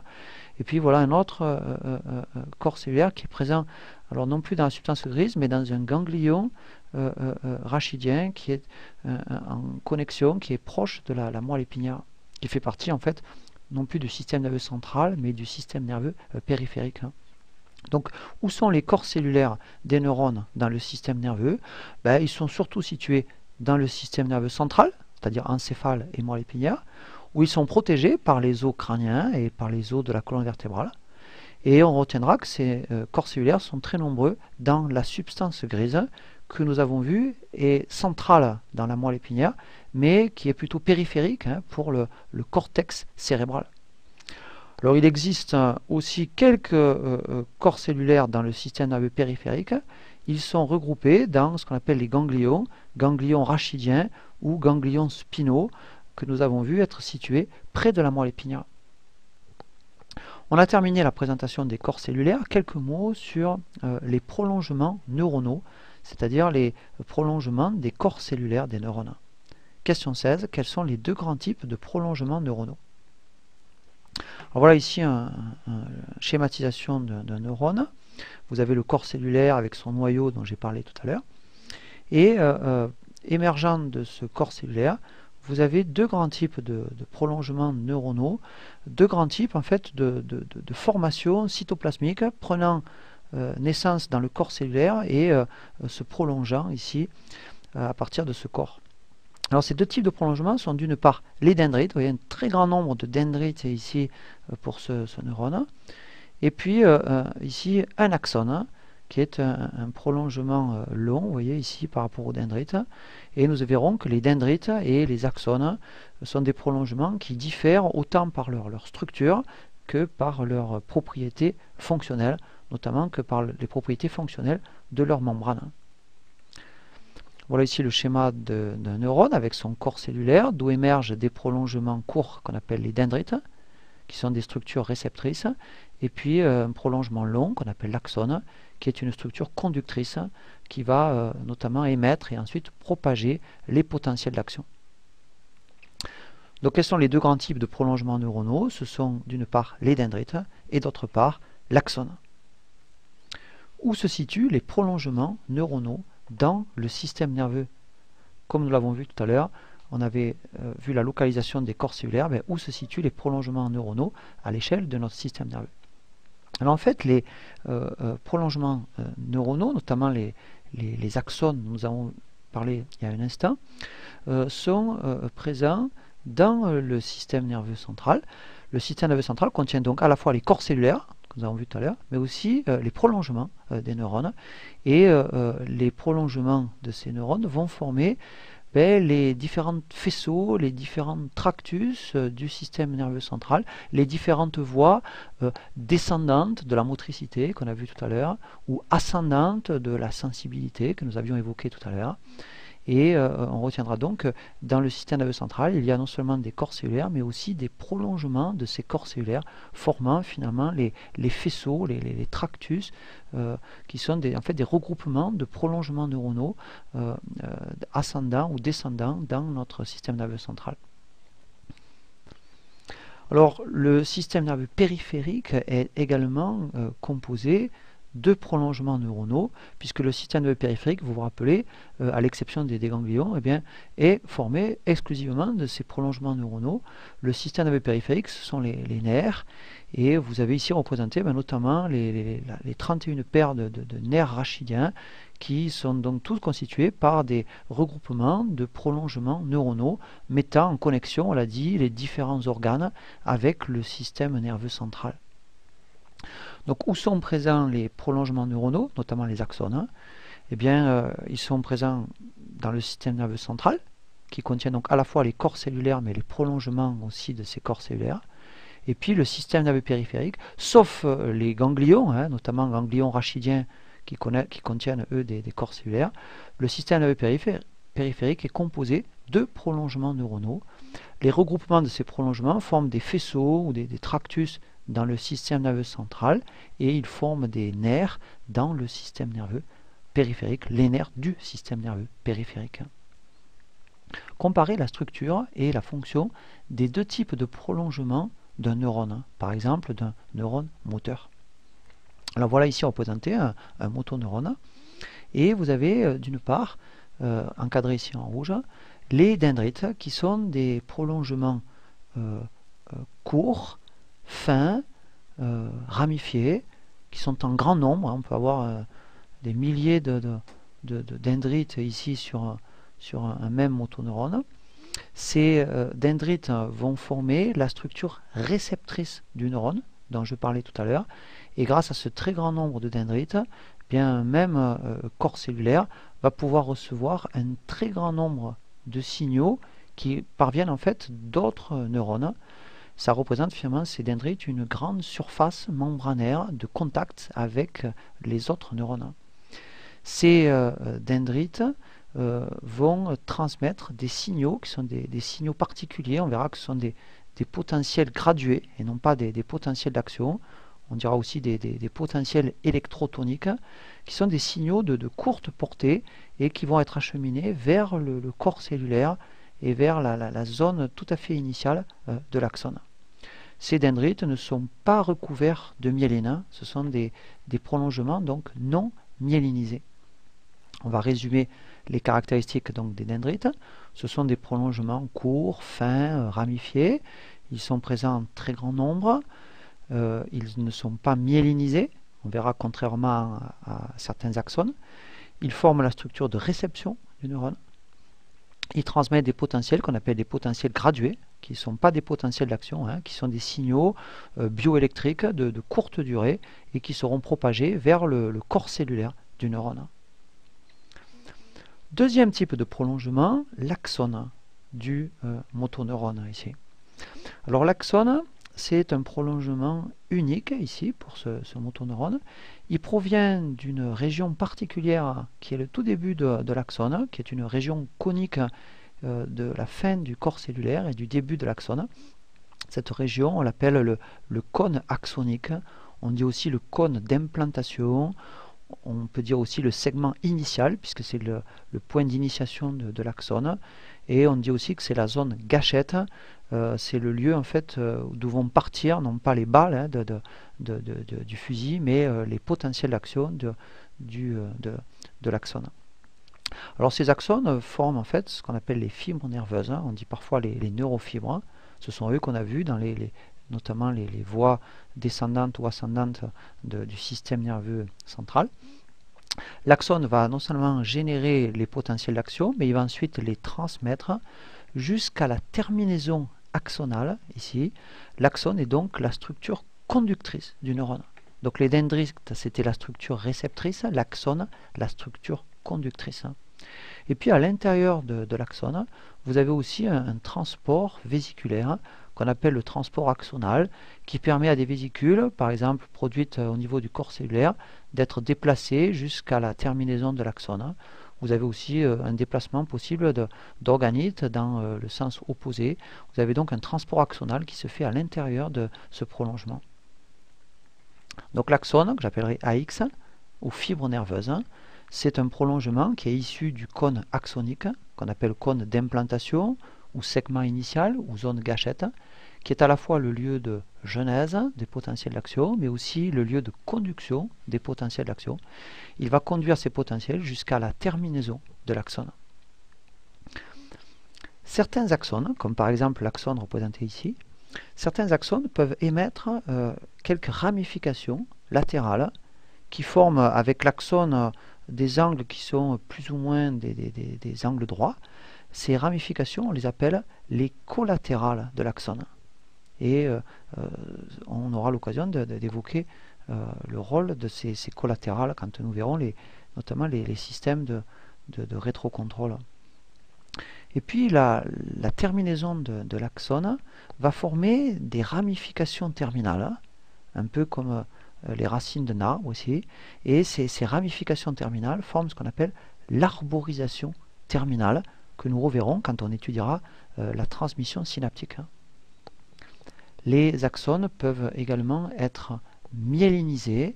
Donc voilà ici un motoneurone, et l'axone est pourvu d'une façon segmentaire de zones de myéline, de zones de gaine de myéline. Et vous avez ici l'image en microscopie électronique à transmission d'un axone, ici central, recouvert par cet empilement de membranes formant la gaine de myéline, sur laquelle on reviendra dans un instant.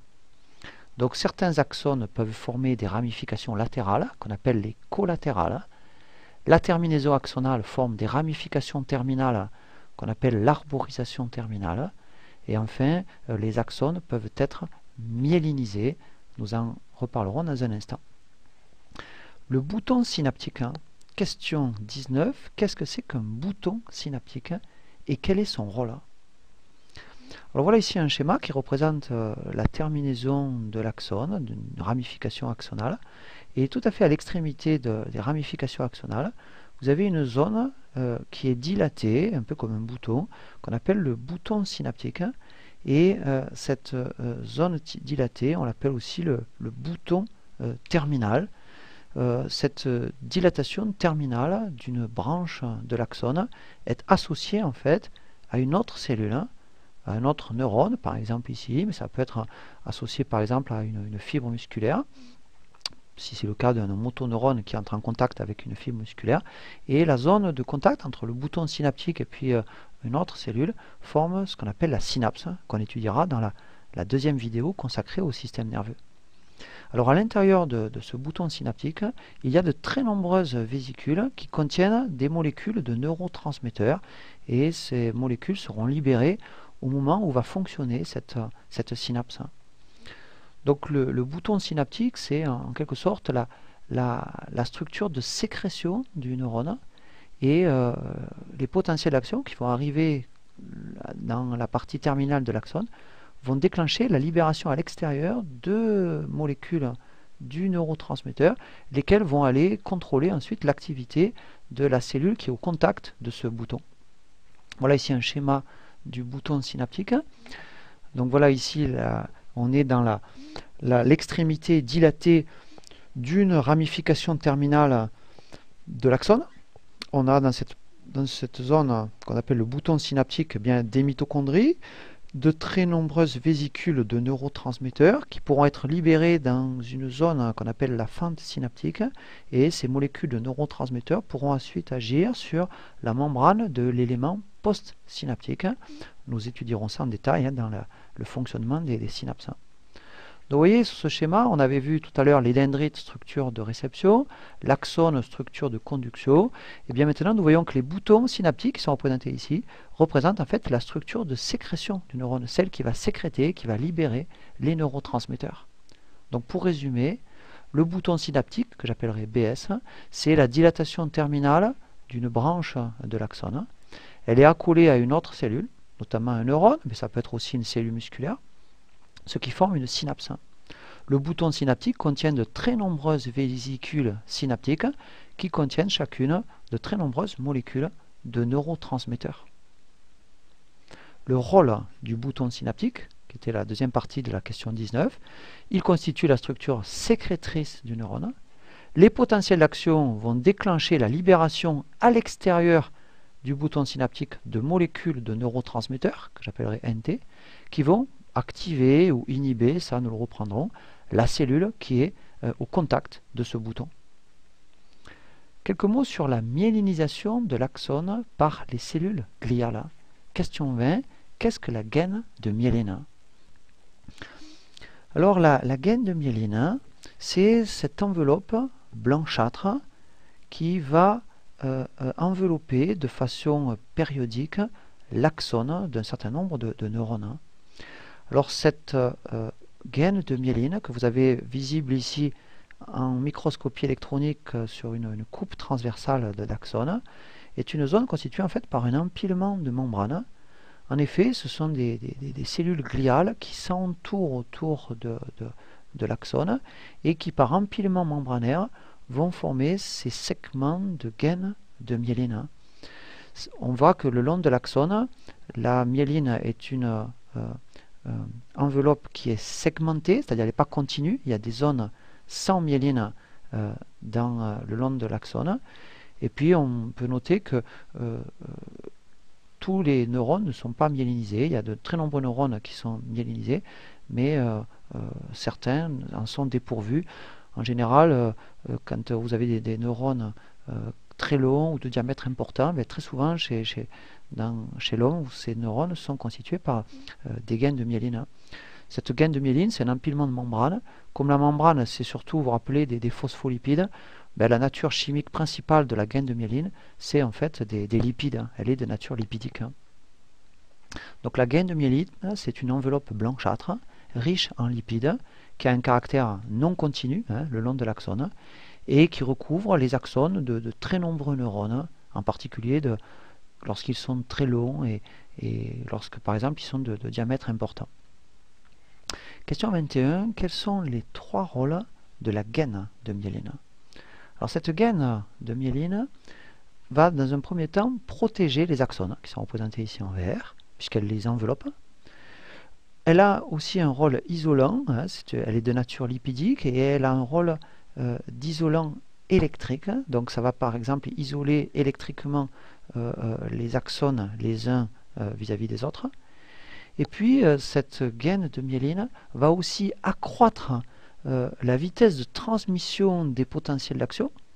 Nous verrons que les potentiels d'action en fait vont être générés uniquement dans les zones dépourvues de myéline, ce qui va accroître leur propagation, nous y reviendrons, et ainsi les potentiels d'action vont pouvoir circuler très rapidement dans les axones myélinisés à des vitesses qui peuvent aller jusqu'à 150 mètres secondes, alors que des axones sans myéline vont véhiculer des potentiels d'action de façon beaucoup plus lente, avec des vitesses par exemple de l'ordre de quelques mètres secondes. Donc trois fonctions de la gaine de myéline: elle protège les axones, elle les isole électriquement les uns des autres, et elle accélère la transmission des potentiels d'action, si bien que les axones myélinisés vont conduire les potentiels d'action beaucoup plus rapidement que les axones amyélinisés, qui eux vont propager donc des potentiels d'action de façon beaucoup plus lente, les vitesses pouvant aller de 1 mètre seconde pour les vitesses les plus faibles jusqu'à 150 mètres secondes pour les axones myélinisés, notamment de grand diamètre. Qu'est-ce que la myélinisation et quelles sont les cellules responsables de ce processus dans le système nerveux périphérique, d'une part, donc au niveau des nerfs, et dans le système nerveux central, c'est-à-dire au niveau de l'encéphale et de la moelle épinière? Alors en fait, le processus de myélinisation signifie la fabrication d'une gaine de myéline autour de l'axone. Donc voilà ici encadré en rouge la légende de la gaine de myéline. Et cette myélinisation est effectuée par des cellules gliales dont le cytoplasme va s'enrouler autour de l'axone, formant des spires de plus en plus serrées. L'empilement des membranes de ces cellules gliales dans la spire va former la gaine de myéline, un peu comme une bande entourée autour d'une entorse, plus ou moins serrée, va finir par former une couche de bande, ici une couche de myéline. Alors, nous sommes ici dans le système nerveux périphérique, donc au niveau des nerfs, et la gaine de myéline qui entoure un axone est formée en fait par un très grand nombre de cellules qu'on appelle les cellules de Schwann. Les cellules de Schwann. Les cellules de Schwann, voilà ici une cellule de Schwann. Ces cellules gliales s'enroulent chacune complètement autour de l'axone.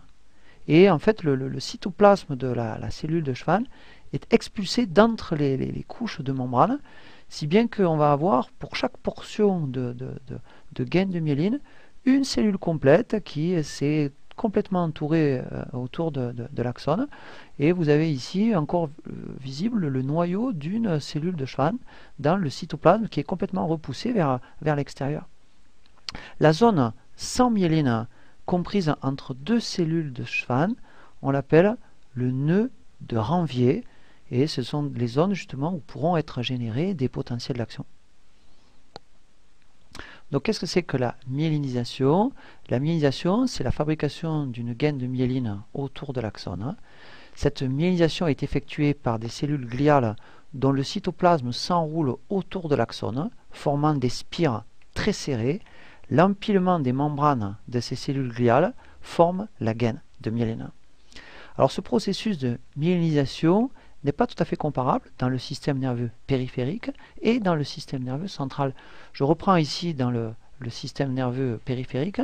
Les cellules de Schwann myélinisent les axones en s'enroulant, on l'a dit, de façon individuelle autour de l'axone, si bien qu'un axone est constitué par N cellules de Schwann qui sont individuellement enroulées autour d'une portion d'axone, les nœuds de Ranvier étant les zones entre les segments myélinisés. Notez bien ici que une cellule de Schwann ne peut myéliniser qu'une portion d'axone, elle ne peut pas aller myéliniser une autre portion d'axone. Donc dans le système nerveux périphérique, la gaine de myéline entourant un axone, elle est formée par un très grand nombre de cellules de Schwann, que j'appellerai CS, chaque cellule de Schwann s'enroulant complètement autour de l'axone. La zone sans myéline, qui est comprise entre deux cellules de Schwann enroulées, est appelée un nœud de Ranvier, et c'est justement une zone qui est non isolée au point de vue électrique et où pourront être générés des potentiels d'action. Par contre, dans le système nerveux central, donc dans l'encéphale et dans la moelle épinière. Ce ne sont pas les cellules de Schwann, qui sont les cellules gliales myélinisantes, mais c'est un autre type de cellules dont je vous ai parlé dans l'introduction de cette vidéo, qu'on appelle les oligodendrocytes, qui sont des cellules pourvues d'un certain nombre de prolongements. Alors, l'oligodendrocyte, c'est une cellule dont les prolongements vont pouvoir chacun s'enrouler autour d'un axone, si bien qu'un même oligodendrocyte va pouvoir s'enrouler autour de multiples axones. Vous voyez ici sur l'image, 4 axones sont myélinisés par le même oligodendrocyte. Vous voyez que contrairement à la cellule de Schwann, l'oligodendrocyte reste distinct finalement de la gaine qu'il forme. Donc on retrouve, vous voyez, le noyau cytoplasme dans une zone qui est bien individualisée par rapport aux zones de myéline. Sinon, le processus est toujours le même. C'est un enroulement progressif de la membrane autour d'une portion d'axone.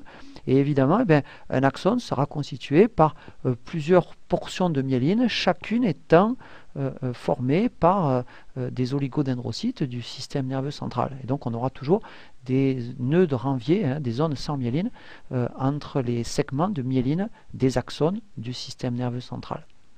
Voilà ici une autre image. Voilà ici un neurone du système nerveux central. Voilà ici un oligodendrocyte dont ici 3 prolongements viennent myéliniser chacun une portion d'un axone donné. Et vous voyez que les potentiels d'action ne pourront être générés que dans les nœuds de Ranvier, c'est-à-dire les zones dépourvues de myéline. Donc dans le système nerveux central, d'autres cellules gliales, qu'on appelle les oligodendrocytes, peuvent s'enrouler autour de multiples axones et les myéliniser. Question 23. Quelles sont les régions du système nerveux central contenant des groupements denses d'axones myélinisés? Alors les groupements denses d'axones myélinisés dans le système nerveux central vont former ce qu'on appelle la substance blanche. Vous vous rappelez que la substance grise, c'était surtout des corps cellulaires. On avait vu dans le cortex cérébral et on en avait vu aussi dans les noyaux, par exemple, cérébraux. Bien, la substance blanche dans le système nerveux central est, vous vous rappelez, plutôt centrale dans l'encéphale, mais plutôt périphérique dans la moelle épinière. Et dans l'encéphale, ces zones de substance blanche sont principalement en fait des faisceaux de fibres. Vous vous rappelez les faisceaux notamment des tractus ascendants, descendants que nous avons vus tout à l'heure. Donc rappelons-nous encore une fois, la substance blanche est constituée notamment d'axones myélinisés et dans l'encéphale, cette substance blanche est plutôt centrale. Sur cette coupe transversale de moelle épinière, la substance grise, ici colorée en mauve, est centrale, alors que la substance blanche est périphérique. Cette substance blanche contient notamment des axones myélinisés, alors que la substance grise dans le système nerveux central contient surtout des corps cellulaires et contient aussi des axones sans myéline. Alors j'ai insisté sur la substance blanche du système nerveux central, mais notons que le système nerveux périphérique contient évidemment aussi beaucoup d'axones myélinisés. Rappelons-nous que le système nerveux périphérique, ce sont des nerfs, et qu'un nerf, c'est un regroupement d'axones, un regroupement de fibres nerveuses qui peuvent être, pour certains, myélinisés et pour d'autres, non. Donc résumons ici, quelles sont les régions du système nerveux central contenant des groupements denses d'axones myélinisés? Eh bien, ce sont les régions du système nerveux central formant la substance blanche qui est centrale dans l'encéphale et qui est périphérique dans la moelle épinière. Le système nerveux périphérique contient aussi des axones myélinisés qui constituent des fibres des nerfs de ce système. Nous allons terminer cette vidéo avec la classification des neurones et nous allons voir tout d'abord la classification structurale des neurones. Question 24. Quelles sont les 3 catégories de neurones en fonction de leur nombre de prolongements émergents du corps cellulaire? Alors première catégorie ici, c'est ce qu'on appelle les neurones multipolaires. ce sont les neurones les plus abondants et émergeant du corps cellulaire, vous avez d'une part de très nombreuses dendrites et d'autre part un axone. Donc ça fait un grand nombre de prolongements multipolaires, plusieurs prolongements. L'exemple typique, c'est le motoneurone dont nous avons plusieurs fois parlé dans cette vidéo. Ces neurones multipolaires constituent le type de neurone le plus abondant. Ce sont les neurones qui sont les plus nombreux dans notamment le système nerveux central. Un deuxième type de neurones, d'un point de vue de la classification structurale, ce sont les neurones bipolaires. Alors pour les neurones bipolaires, bien, vous avez émergeant du corps cellulaire deux prolongements. D'une part, une dendrite et d'autre part, un axone. Ces neurones bipolaires sont des neurones, par exemple, assez rares, qui sont présents dans la rétine. On les appelle d'ailleurs les neurones bipolaires de la rétine, qui sont impliqués dans les fonctions sensorielles de vision, et on n'aura plus l'occasion de parler de ces types de neurones. Puis vous avez un troisième type de neurones très particulier qu'on appelle les neurones unipolaires, on dit parfois pseudo-unipolaires, où vous avez finalement un seul prolongement qui émerge du corps cellulaire, et cet unique prolongement se subdivise en fait en deux, en forme de T.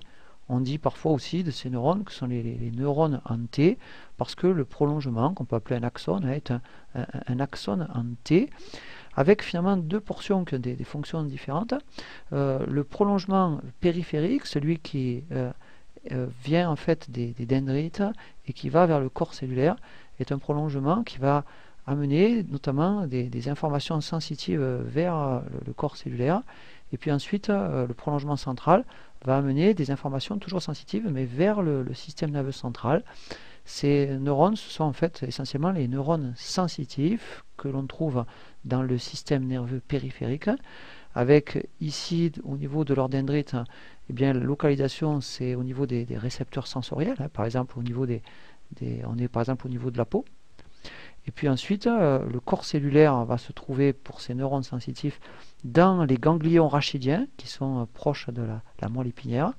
Et enfin, le prolongement central va déboucher en fait dans la substance grise de la moelle épinière. Résumons ici trois types de neurones. D'un point de vue structural, les neurones multipolaires, exemple le motoneurone, ce sont les neurones les plus abondants, avec de nombreuses dendrites, avec un axone qui émerge aussi du soma, donc beaucoup de dendrites et un seul axone. Ce sont des neurones qui sont particulièrement nombreux dans le système nerveux central. Pensez aux motoneurones dont le corps cellulaire est dans la substance grise de la moelle épinière. Pensez à tous les neurones dont j'ai évoqué, par exemple, les fonctions dans l'intégration par le système nerveux central. Et puis vous avez les neurones bipolaires. Les neurones bipolaires, comme ceux qu'on appelle les neurones bipolaires de la rétine, ont une dendrite et un axone émergeant du corps cellulaire, donc deux prolongements seulement. Et puis les neurones unipolaires, un seul prolongement qui émerge du soma, et ce prolongement se divise en forme de T. Les neurones qu'on aura l'occasion de voir plusieurs fois, qui sont des neurones unipolaires, sont les neurones sensitifs du système nerveux périphérique. Deuxième et dernier point, la classification fonctionnelle. Question 25. Quelles sont les trois catégories fonctionnelles de neurones? Bien, il existe dans un premier temps ce qu'on appellera les neurones sensitifs, on dit aussi les neurones afférents, la couleur bleue leur est généralement attribuée dans la schématisation. Alors ces neurones sensitifs sont des neurones qui conduisent des messages nerveux des récepteurs, par exemple ici de la peau, vers le système nerveux central. On peut dire des messages nerveux centripètes, puisque ce sont des messages qui vont vers le centre. La quasi-totalité des neurones sensitifs sont des neurones unipolaires, avec, vous voyez, les dendrites localisés au niveau de la peau, un premier prolongement qui est abouti au corps cellulaire, puis ce deuxième prolongement en fait de l'axone qui aboutit à la substance grise de la moelle épinière, et avec le corps cellulaire qui est localisé dans les ganglions rachidiens. Donc premier type de neurones, d'un point de vue fonctionnel, les neurones sensitifs ou afférents, qui conduisent les messages nerveux centripète des récepteurs sensoriels, par exemple de la peau, vers le système nerveux central. La quasi-totalité de ces neurones sont des neurones unipolaires, avec leurs somas qui sont localisés dans les ganglions rachidiens. Deuxième type de neurones, les neurones moteurs, on appelle aussi ces neurones les motoneurones. Ce sont aussi des neurones efférents. Ils vont conduire des messages nerveux du système nerveux central vers les organes effecteurs, c'est-à-dire notamment vers les muscles squelettiques ou vers les glandes. Et donc on peut dire que ces neurones sont des neurones ici conduisant des messages centrifuges, c'est-à-dire des messages qui fuient le centre, qui vont du centre vers la périphérie. Ces neurones moteurs sont des neurones multipolaires avec de nombreuses dendrites et un axone. Leur corps cellulaire se situe à l'intérieur du système nerveux central, comme par exemple ici, vous voyez le corps cellulaire de ce motoneurone qui est présent dans la substance grise de la moelle épinière. Il y a quelques exceptions, hein. Vous avez certains neurones du système nerveux végétatif dont le corps cellulaire se situe non pas dans le système nerveux central, mais se situe dans les ganglions. Revoyez le schéma sur l'organisation du système nerveux végétatif. Ces motoneurones vont former des synapses avec les cellules effectrices, c'est-à-dire par exemple avec les fibres musculaires striées squelettiques. Donc deuxième catégorie de neurones, les neurones moteurs ou neurones efférents ou motoneurones, qui sont des neurones conduisant les messages nerveux centrifuges du système nerveux central vers les organes effecteurs, qui sont par exemple les muscles ou les glandes. Ce sont des neurones multipolaires, donc de nombreux prolongements. Leur soma ou corps cellulaire se situe à l'intérieur du système nerveux central et ils forment des synapses avec les cellules effectrices. Il reste une troisième catégorie de neurones qu'on appelle les interneurones, entre neurones. On dit aussi des neurones d'association qui sont situés en fait entre les neurones sensoriels et les neurones moteurs dans les voies neuronales. Et le plus souvent, les interneurones sont des neurones multipolaires. Alors on les trouve en fait essentiellement à l'intérieur du système nerveux central, notamment par exemple dans ces voies que je vous ai évoquées, dans les voies de projection des informations sensorielles, et puis ces voies de commande motrice, on en trouve énormément dans le système nerveux, hein, ce sont vraiment les neurones dominants du système nerveux central. Par exemple, en voici un ici, un interneurone présent à l'intérieur de la substance grise de la moelle épinière. Les interneurones représentent plus de 99% des neurones de notre organisme. Donc, troisième catégorie fonctionnelle de neurones, les interneurones ou neurones d'association. Ils sont situés entre neurones sensoriels et neurones moteurs dans les voies neuronales. Ils sont le plus souvent multipolaires. On les trouve surtout dans le système nerveux central et ils représentent plus de 99% des neurones de l'organisme. Nous avons terminé cette vidéo consacrée au système nerveux et plus précisément aux notions fondamentales d'organisation de ce système et du neurone. La seconde vidéo consacrée au système nerveux présentera les potentiels membranaires du neurone, qui sont des signaux bioélectriques du neurone, et présentera également le fonctionnement des synapses chimiques ainsi que le rôle intégrateur des neurones. Et nous terminerons dans une troisième vidéo consacrée au système nerveux. Nous consacrerons cette étude à l'activité réflexe du système nerveux, notamment on présentera le réflexe myotatique. Je vous remercie de votre attention et à très bientôt pour la suite de la présentation de ces vidéos consacrées au cours de biologie du diplôme d'admission aux études universitaires. Je vous remercie de votre attention et à très bientôt.